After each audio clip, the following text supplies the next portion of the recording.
So verse 15, one of the most dramatic statements in Colossians, he stripped the rulers and authorities of their armour and displayed them contemptuously to public view, celebrating his triumph over them in him. In other words, in Jesus, God did what a Roman general would do at the end of a great triumphal procession.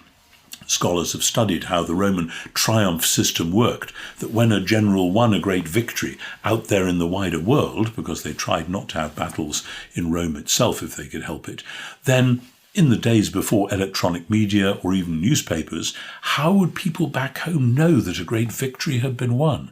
The answer was that the general in question would parade whole hundreds or thousands of captives and cartloads of booty. This is what we got from their great palaces. This is what we won when we robbed their temple. And here come their nobles, all now looking ashamed. And at the back comes their king, and we are going to celebrate our triumph over him. And at the end of the procession, everyone else is going to be taken off into slavery, but the king himself will be killed.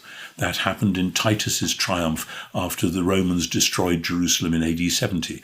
And you can still see on the Arch of Titus up at the top end of the Roman Forum, you can still see carved in stone pictures of that triumph going on. That's the image which Paul is using here, that the principalities and powers, the rulers and authorities, had gone bad. They were made in and through and for Christ, but they had rebelled, and they were doing the devil's work.